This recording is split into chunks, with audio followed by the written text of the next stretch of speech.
Attention, ceci est la suite d'un précédent épisode de L'Archiviste du cinéma. Si vous ne l'avez pas vu, nous vous recommandons vivement de le faire avant de revenir. Si vous passez outre ce conseil, vous risquez malheur, désolation éternelle, ruine de l'humanité, apocalypse et fin du monde. Mais bon, c'est vous qui choisissez. Allez, c'est parti.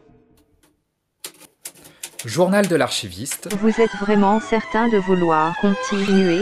Certain. 6572e jour après l'incident. Je voudrais pas insister, mais c'est pour votre bien. Bon, calmons-nous. Pour commencer, générique.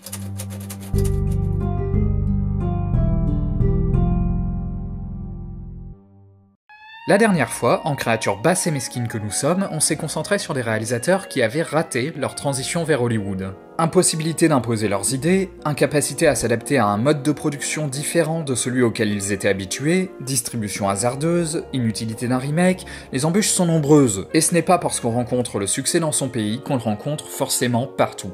Et au cas où vous auriez pas compris ce qu'a dit la voix off, allez voir cet épisode, s'il vous plaît, on a besoin de l'argent de YouTube pour manger. Mais pourtant, il faut garder espoir au fond de son cœur. On dirait une morale de shonen pourri. Et parfois, le passage d'une industrie et d'une culture à l'autre se passe très bien. Et parmi les réalisateurs asiatiques, le plus évident et célèbre exemple est peut-être Ang Lee. Ang Lee, donc, est un réalisateur taïwanais né à Pingtung, et j'ai pas la moindre idée d'où c'est. Pingtung ? Non, Taïwan, qui a étudié le théâtre et le cinéma d'abord à Taipei, puis aux États-Unis, aux côtés entre autres de Spike Lee, qui s'appelle Lee aussi, mais sans lien avec Ang, ni Bruce, ni Jet, ni Jennifer Jason, que de toute façon ça s'écrit même pas pareil. Grâce à ses études à cheval. Ah bon, il a aussi fait de l'équitation. Entre son pays d'origine et les États-Unis, il s'imprègne d'une double culture qui sera un thème central dans ses deux premiers films. Pushing Hands en 1992 et Garçon d'honneur un an plus tard. D'ailleurs, si le premier est une production entièrement taïwanaise, le deuxième est déjà une coproduction avec les États-Unis. Pushing Hands suit un vieux père de famille chinois, arrivé depuis peu aux États-Unis pour vivre dans la famille de son fils, marié à une américaine, et Garçon d'honneur raconte l'histoire d'un Taïwanais homosexuel installé à Manhattan qui, pour rassurer ses parents et aider une amie à obtenir sa carte verte, organise un mariage blanc en faisant croire que son compagnon n'est que son meilleur ami, colocataire et garçon d'honneur. Et c'est une de mes comédies romantiques préférées.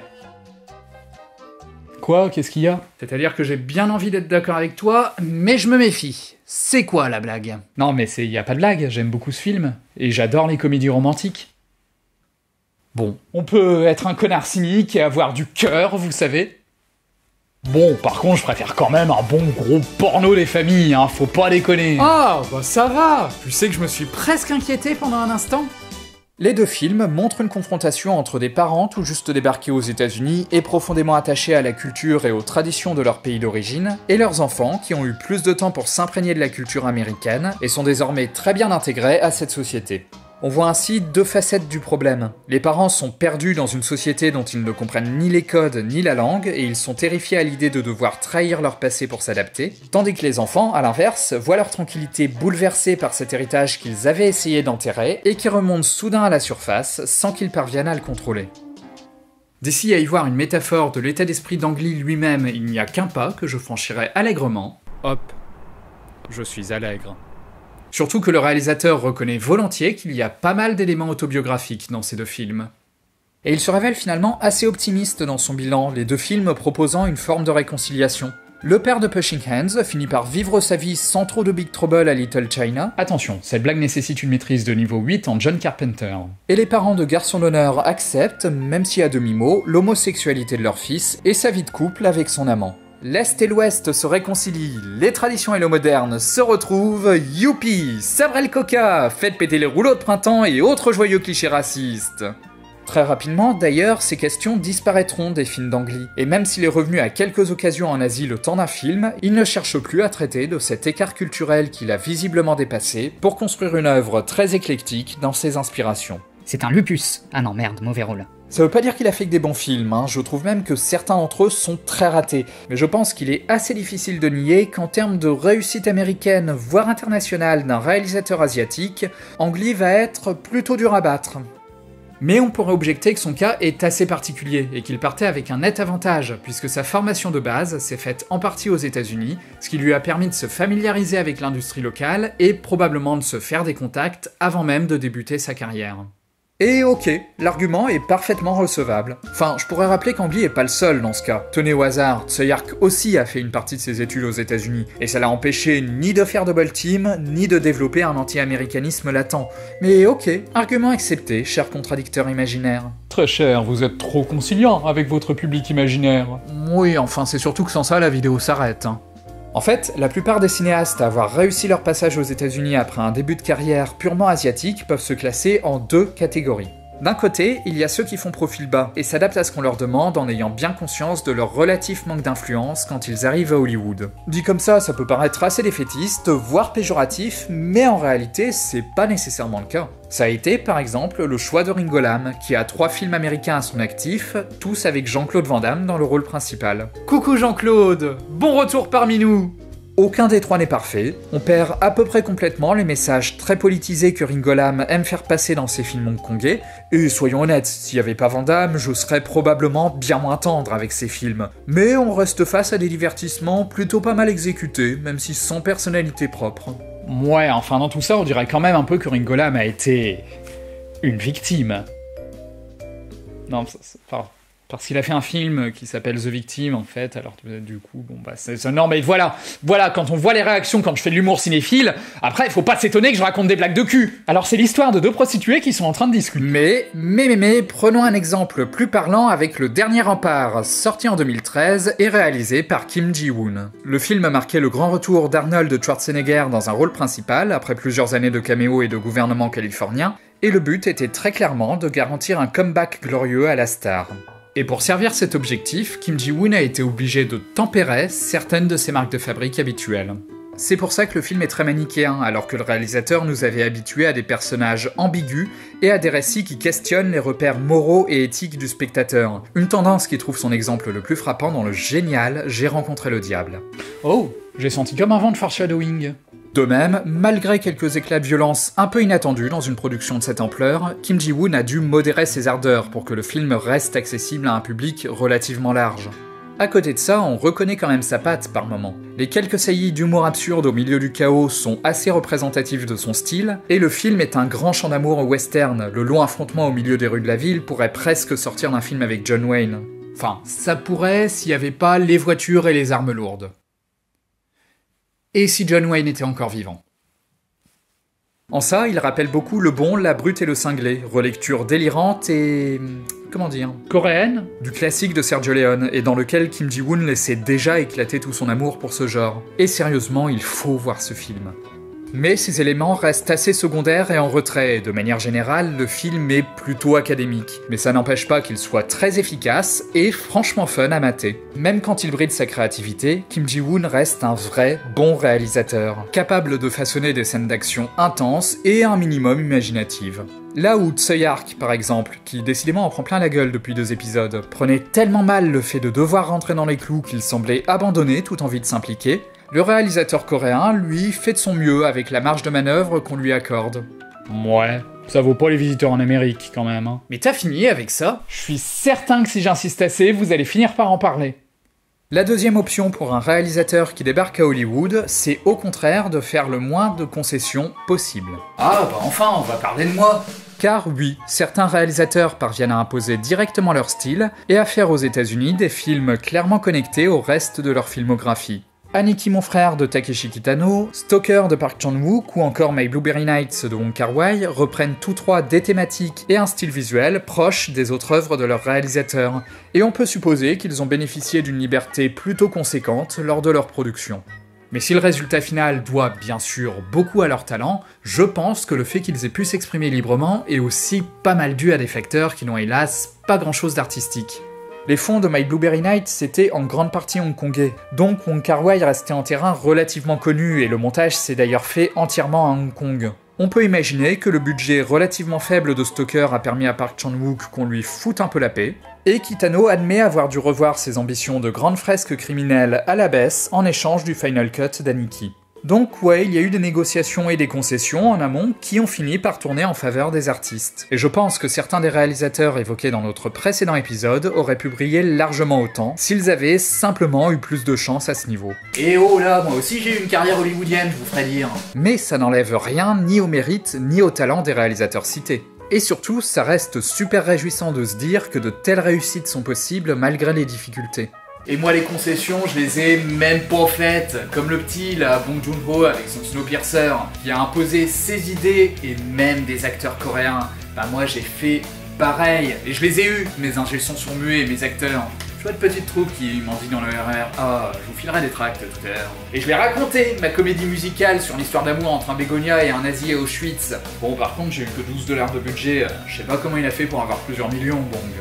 Ouais, alors en parlant de ça, corrigeons tout de suite une erreur. Snowpiercer n'est pas un film américain, au sens où il n'a nécessité aucun fonds américain pour être produit. C'est une coproduction coréenne et tchèque, Parce que, pourquoi pas, qui se trouve être tournée en partie en anglais avec des acteurs américains. On peut se dire qu'insister sur la distinction, ça revient un peu à sodomiser des coléoptères, ce qui est probablement assez douloureux pour les pauvres bêtes et très mal vu par les antispécistes. Mais en réalité, la différence est assez notable dans ce cas précis, puisque le contexte de production est déterminant dans la liberté accordée aux artistes. Et c'est justement, probablement en bonne partie parce que ce premier essai en langue anglaise a été un gros succès, qu'ensuite, Bong Joon-ho a pu s'associer avec Netflix pour Okja, malgré le coût et les risques que pouvait présenter un tel projet. presque aussi risqué que les visiteurs en Amérique, vous craquerez avant moi.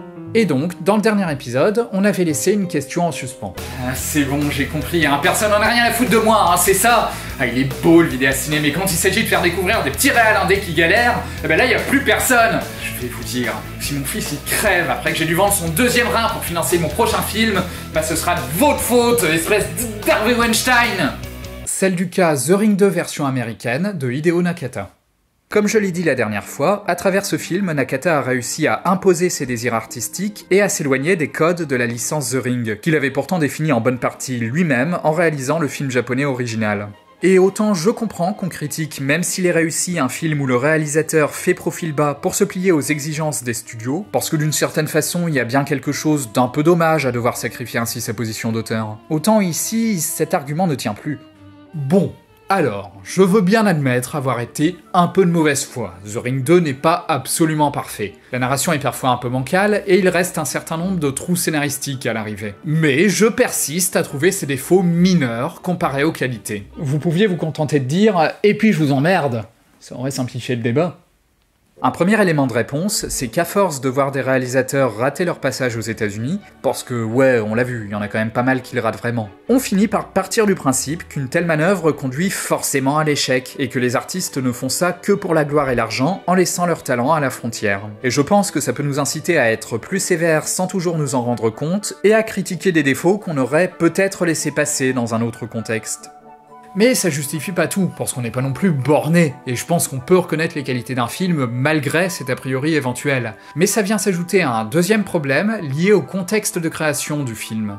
Ça inclut la production en elle-même, mais là je veux plutôt parler du contexte géographique, qui parce qu'il a changé, empêche les artistes de filmer les mêmes lieux ou personnes, et de raconter les mêmes histoires. Un récit tout à fait cohérent s'il se passe à Hong Kong ou à Paris, peut ainsi perdre tout son sens si on le transpose tel quel à New York. Un exemple de ça ? Et merde. Les visiteurs en Amérique. Je vous l'avais dit que vous craqueriez. Il y a des trucs, faut pas les refouler, hein. Ça met le bordel dans votre subconscient. Dans Les Visiteurs, le décalage marche parce que les protagonistes viennent de notre Moyen-Âge. Malgré la distance, il existe un lien entre leur société et la nôtre, lien sur lequel l'intrigue du film insiste avec toutes ces histoires d'ancêtres et de descendants. Les États-Unis, par contre, n'ont pas de lien fort avec l'histoire médiévale française, et même n'ont pas, à proprement parler, d'histoire médiévale à eux. La cassure est trop nette, il n'y a plus aucun répondant entre la culture des visiteurs et celle des personnages actuels, on sent que les tentatives pour justifier la présence des héros et de leurs descendants en Amérique sont forcées, et le décalage ne fonctionne plus. Sans compter que je doute que l'américain moyen en ait grand chose à faire de deux guignols débarqués de notre Moyen-Âge bien de chez nous. Nom de Zeus, Jacouille, va clé la DeLorean. Mais qu'est-ce que tu fais ? Un projet de crossover. Même s'il conserve son style et ses thématiques, un réalisateur est obligé d'imprégner son récit de la culture dans laquelle il travaille, justement pour que ce récit puisse rester cohérent et conserver son sens. C'est tout de suite frappant chez Wong Kar-wai grâce à l'importance des décors dans son cinéma. My Blueberry Night, c'est une sorte d'errance sentimentale et majoritairement urbaine au rythme lent, avec un montage et une narration très éclatés, ce qui le place dans la même veine que pas mal d'autres œuvres du réalisateur, comme Chungking Express, Les Anges Déchus ou 2046. Mais cette fois-ci, ce sont des villes américaines qui sont filmées, plus Hong Kong. Les différences d'ambiance, d'architecture, de taille et autres influent sur les images et donc sur notre ressenti de spectateur. Surtout qu'il y a de fortes chances, au vu de notre culture majoritairement occidentale, que nous soyons plus facilement dépaysés par des décors hongkongais que par des décors américains, que nous sommes généralement plus habitués à voir, même si seulement au travers des films et séries. Et c'est pareil pour Kitano et ses Yakuza, Park Chan-wook et ses vengeances, Bong Joon-ho et ses monstres, ou John Woo et ses colombes. Puisque le changement était inévitable, ils en ont profité pour évoluer volontairement, pour que ce qui fait l'essence de leur art ne devienne pas caduc et artificiel. Même si, bon, ok, le cas de John Woo est peut-être un peu discutable. Dans le cas des visiteurs en Amérique, il aurait fallu que les visiteurs soient... je sais pas, par exemple des Anglais venus d'avant la déclaration d'indépendance américaine. Ok, Doc, il y a des Yakuza qui veulent modifier le continuum espace-temps. Et on leur pèlera le jonc comme au bailli du Limousin. Non, tu devrais arrêter, ça va nulle part ces projets de crossover. J'en ai marre, pris de ma créativité. Et aussi dépaysant que ce soit, je trouve intéressant de faire l'effort de nous demander si finalement on ne retrouve pas, sous une autre forme, le style et les thématiques qu'on aimait chez l'artiste qui entreprend une telle démarche. Même s'il a changé potentiellement beaucoup, est-ce que c'est un mal? Est-ce qu'il a pas eu raison de profiter de cette occasion de se renouveler? Comme l'a fait avec succès Nakata dans The Ring 2, comme je le martèle depuis 2 épisodes. Et après on dit que c'est moi qui suis pénible. Il reprend la figure déjà présente dans Darkwater d'une mère seule qui doit élever son enfant et le défendre à la fois contre un mal surnaturel et contre une société opposée à elle, symbolisée par les services sociaux dans les 2 films. Mais pour traiter son sujet, il utilise une imagerie et une esthétique renouvelées, très éloignées du style visuel de ses productions japonaises. Ouais, moi, je pense que vous avez juste un fantasme inassouvi sur les jeunes filles mortes en blanc à cheveux longs qui envoient des cassettes vidéo tueuses. Et mouillé. Je propose d'appeler ça la Puera Mortem Alba Longus Capilux Video Cassetta Aquasus Interflectrixio Fini.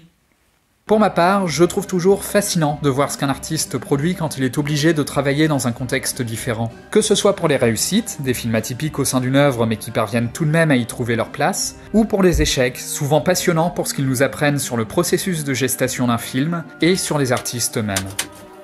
C'était l'Archiviste, merci d'avoir suivi mon journal, et à bientôt. Hé, monsieur Archiviste, une lettre pour vous. Ah, ça faisait bien 10 ans que c'était plus arrivé, ça. A Hollywood flashback, just the 2 of us, and a movie soundtrack maker. You look so good in close-up in Hollywood.